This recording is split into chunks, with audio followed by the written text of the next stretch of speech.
Welcome, my amazing friends. Today, I bring you a story that will touch your heart, inspire your soul, and teach you powerful lessons about life, success, and never giving up.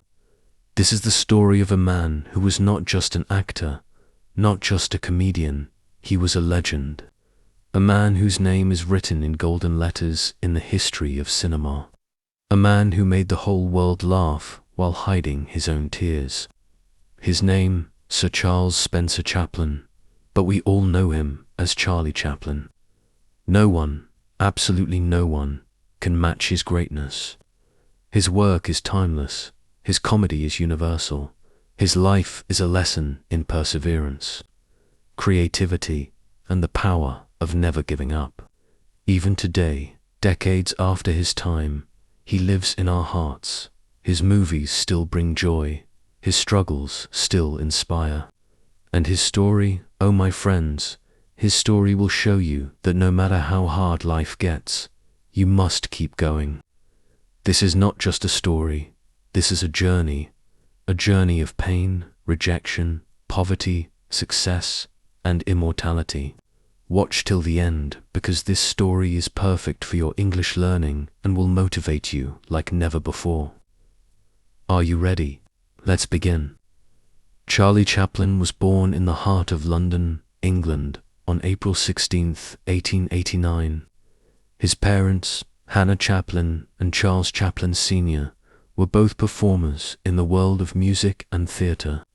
They entertained crowds, sang songs, and lived for the stage, but life had different plans for young Charlie. His father was an alcoholic, a man who drank himself into oblivion. He abandoned his family when Charlie was just a little boy. His mother, Hannah, was left alone to raise two children, Charlie and his older half-brother, Sidney, and if you think life was kind to them, you are wrong. They lived in poverty, extreme, unbearable poverty. Sometimes there was no food on the table. Sometimes Charlie had to go to bed hungry. Sometimes his mother would pretend to eat just so her children could have a little more. They moved from one small dirty room to another. They lived in fear of being thrown out. But Charlie, he was a child. And children, no matter how hard life is, still find ways to smile. Charlie's mother, Hannah, was a talented singer and actress. She performed in theatres, hoping to earn a few pennies to feed her children. Charlie loved watching her. He would sit backstage, mesmerized, dreaming of one day standing in front of an audience. But fate struck again. One terrible night while performing in a theatre, Hannah lost her voice. She could not sing. She tried, but her voice was gone. The audience shouted. They threw things at her. They wanted her off the stage. And then something magical happened. A little boy, just 5 years old, walked onto the stage, Charlie. He picked up the microphone. He sang, he danced, and the crowd roared with laughter. They clapped, they cheered. That was the first time Charlie performed in front of an audience. The first time he felt the magic of making people laugh, and deep inside he knew, this is what I was born to do. But life was cruel. After many years of being poor, hungry, and sad, Charlie's mother lost her mind, and she was sent to a mental hospital. Charlie and his brother were left alone, with no family, no money, and nowhere to go. They became street children, wandering, begging, fighting for survival. Imagine this, a small boy, cold and hungry, walking the streets of London, looking through trash cans for food. That was Charlie Chaplin. But did he give up? No. Did he lose hope? Never. He kept going because he had a dream. And my friends, this is where his real journey begins. Charlie Chaplin was now just a small, hungry, and abandoned boy walking the streets of London. He had no home, no parents to care for him, no money, and no idea where his next meal would come from. He and his older brother Sidney were forced to live in workhouses. terrible places where poor people were sent to work in exchange for food and shelter. These places were cold, cruel, and full of suffering. Charlie was just 7 years old when he first entered one of these workhouses. Imagine a child so small, so innocent, being thrown into a world of hard labor and pain. He was separated from Sydney and sent to another workhouse alone, and when he finally returned to his mother, she was even sicker than before. Her mind was slipping away. Sometimes she didn't even recognize Charlie. Charlie watched as doctors dragged her to a mental hospital. He screamed, he cried, but he was powerless. She was gone. Charlie was truly alone, a boy with a dream. But even in his pain, he had something powerful inside him, a dream. Charlie wanted to perform. He wanted to be on stage just like his mother. He wanted to make people laugh, to entertain them, to bring joy to a world that had been so cruel to him. But where would a poor homeless boy go? How would he even start the first steps towards the spotlight? Charlie knew he had only one option: to work and fight for his dreams. He was still a child, but he started looking for small jobs. He washed dishes, delivered newspapers, and even worked as a toy maker. But no matter what job he did, his heart was always on the stage. Then one day he saw a group of street performers acting and making people laugh. Something inside him told him, this is it. This is my chance. So he joined them. He started performing on the streets, dancing, singing, doing small comedy acts. At first no one cared. People just walked past him. But Charlie didn't give up. He kept performing. He kept improving. He watched other comedians, studied their movements, their timing, their expressions, and slowly people started noticing him. They stopped to watch. They started laughing, and for the first time in his life, Charlie felt something magical. He had the power to make people happy. At the age of 14, Charlie got a huge opportunity. He was hired by a theatre group called the 8 Lancashire Lads. It wasn't much. He was just a small part of the group, but it was a start.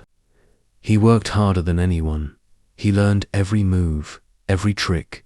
He practiced day and night, and his talent shined.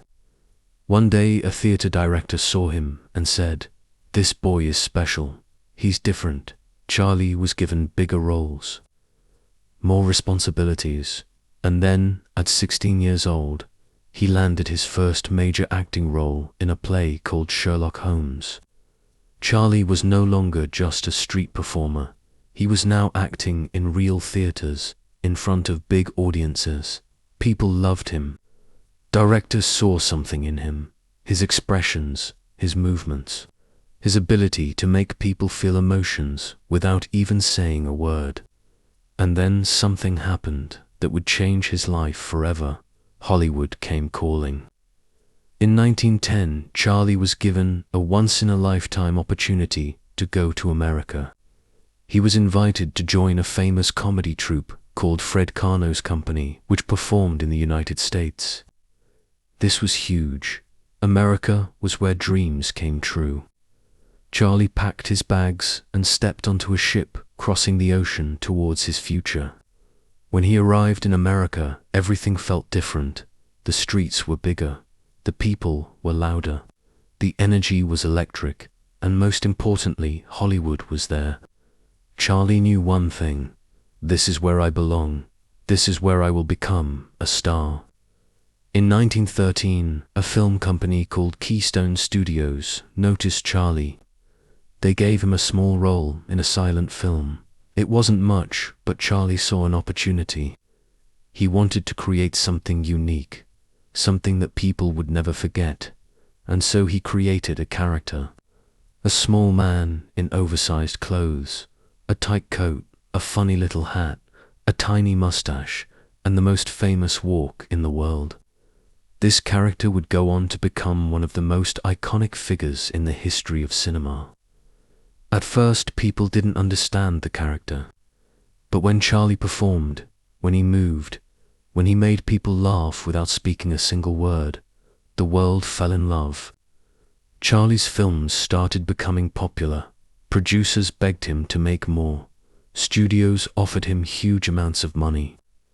And in just a few years, the poor boy from the streets of London had become the biggest star in the world. By 1917, Charlie Chaplin was not just famous, he was a phenomenon. People stood in long lines just to watch his movies. His face was printed on posters, newspapers, magazines. He was loved in every country, every language, every culture, and he was just getting started. But behind all the fame, behind all the laughter, Charlie was still the same boy.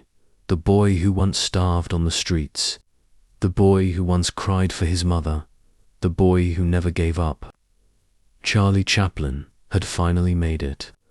The poor, hungry boy from London streets was now the biggest movie star in the world. He was not just famous, he was loved. Millions of people watched his movies. They laughed, they cried, they cheered. But behind all the success, Charlie knew something. This was just the beginning. Now he wanted more. He didn't just want to act. He wanted to control everything. The stories, the direction, the music, the emotions. He wanted to create movies his way, but Hollywood didn't like that. At that time, actors were controlled by movie studios. The studios told them what to do, how to act, and even what movies to make. But Charlie Chaplin was different. He said, "No one will control me. I will make my own movies, my way." And so, in 1918, he did something that shocked the whole industry. He built his own studio, Chaplin Studios. Now he was his own boss. He could create whatever he wanted, and no one could stop him. This was a game changer. And then he made a movie that would become one of the most legendary films of all time. In 1921, Charlie released a film called The Kid. It was not just a comedy, it was his story. The story of a poor man and an orphaned boy. A story about hunger, struggle, and love. It was funny but also emotional. People laughed, people cried. The whole world fell in love with this movie. And at that moment, Charlie knew movies were not just entertainment. They were powerful. They could change lives. And he was going to use them to change the world. With every movie, Charlie became more powerful. Hollywood had never seen anything like him. Studios were paying actors $10 a week, but Charlie, he was earning $1 million per movie. He became the richest and most powerful actor in the world.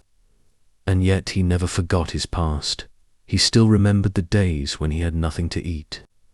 He remembered his mother sitting alone in the mental asylum. So even when he had everything, he never stopped working hard. He would spend months, even years, making just one film. Every little movement, every small joke, every tiny detail, he planned everything. Because he didn't just want to make movies, he wanted to make history. And then he did something no one believed was possible. By the late 1920s, Hollywood was changing. A new kind of movie had arrived. Movies with sound. For the first time, actors could speak on screen. Silent films were dying. Everyone told Charlie to forget silent movies. Start making talking films. But Charlie refused. He said movies don't need words. Emotions are more powerful than words. And in 1931, when the world thought silent movies were dead, he released City Lights.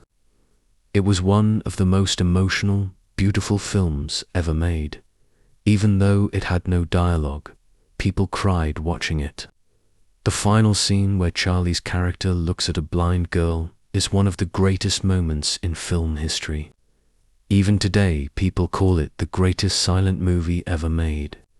And with this movie, Charlie proved that emotions speak louder than words. By the late 1930s, the world was changing again. Adolf Hitler was rising to power in Germany. He was spreading hate, war, and fear.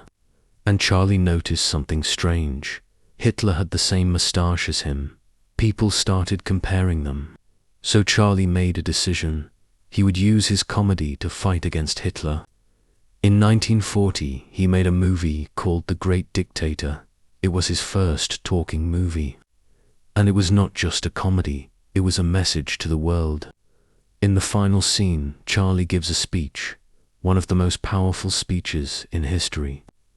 We think too much and feel too little. More than machinery, we need humanity. Let us fight for a world of reason. Let us fight for freedom. The world listened. The speech became legendary. Even today, it is watched by millions of people. It was proof that Charlie was not just a comedian. He was a fighter, a voice for the people, but Hollywood didn't like this. Charlie was too powerful, too independent, and some people didn't like his political messages. So they turned against him. They accused him of things he never did. They spread lies about him, and finally, in 1952, they forced him to leave America. Charlie was kicked out of the country he had helped build. Heartbroken, Charlie moved to Switzerland. He stopped making movies. He lived a quiet life with his family, but the world never forgot him. Then, in 1972, after 20 years, Hollywood realized their mistake. They invited Charlie back. At the Oscars, they gave him a standing ovation. The longest in history, 12 minutes of applause. Even after everything, Charlie had won, because he was not just an actor, he was a legend. Charlie's life teaches us one thing: never give up, no matter how hard life gets, no matter how poor you are, no matter how many people try to stop you. If you have a dream, fight for it. Charlie was a homeless boy with nothing, but he became the most loved man in the world. But behind his fame, his success, and his laughter, his personal life was full of struggles. People betrayed him. Governments turned against him, and even after his death, something shocking happened. Now we will reveal his complicated love life, his biggest betrayals, his final years in Switzerland, and the shocking story of how his dead body was stolen from his grave. Charlie Chaplin was a genius, but in love he was very complicated. He fell in love too easily, and many times his relationships ended in pain and drama. Charlie was married 4 times in his life. His first 3 marriages failed. Each time the woman left him, took his money, and sometimes even took him to court. People started saying Charlie can make the whole world happy, but he cannot find happiness in love. But then something changed. In 1943, when Charlie was 54 years old, he met Una O'Neill. She was just 18 years old. People said she is too young for him, but Charlie didn't care. For the first time he had found true love. Una became the most important person in his life. She stood by him when the world turned against him. She was his best friend, his love, his everything. They stayed together until the very end, and despite the age gap, they were truly happy. They had 8 children together. For the first time, Charlie had a real family, and there he lived his final years. For 25 years, Charlie lived in a beautiful house in Switzerland. It was peaceful. It was quiet. He spent time writing, reading, playing with his kids. He would walk in his garden, thinking about his past, his struggles, and his journey. Sometimes he would watch his old movies and laugh. Even though he was away from Hollywood, he was not forgotten. People all over the world still loved him. On December 25, 1977, the world woke up to sad news. Charlie Chaplin had died in his sleep. He was 88 years old. It was Christmas Day. The world went silent. A man who had made billions of people laugh was gone. People cried. Every country in the world paid tribute to him. Newspapers wrote, "The world has lost its greatest comedian." But then something shocking happened. 3 months after his death, something unbelievable happened. One night, a group of thieves broke into his grave. They dug up his coffin and they stole Charlie Chaplin's body. Yes, his dead body was kidnapped. The thieves wanted money. They demanded $600,000 from his family. But Una, his wife, refused. She said Charlie would have laughed at this situation. For weeks, the world was shocked. Where was Charlie Chaplin's body? Then, after a huge police investigation, the thieves were finally caught. They were two poor men from Eastern Europe. They had stolen the body to escape poverty. Finally, Charlie's body was returned to his family. And this time, they buried him in a stronger cement-covered grave so that no one could ever steal him again. Even though Charlie Chaplin died in 1977, he is still alive. Every time we laugh, he is there. Every time we watch a great movie, he is there. He taught us that life is not just about money, success, or power. Life is about laughter, love, and never giving up. Even when he had nothing, he never lost hope. Even when the world turned against him, he never stopped fighting. Charlie Chaplin is not just a name, he is an emotion. He is the greatest comedian in history, and his story will inspire generations to come. So, if he can do it, so can you. Dream big, work hard, and one day your story will inspire the world. Charlie Chaplin's story is over, but his lessons, his movies, and his spirit will live forever. If you love this story, share it with the world. Because Charlie's message must never be forgotten. And always remember his most famous words: "A day without laughter is a day wasted." Thank you, Charlie. We will never forget you.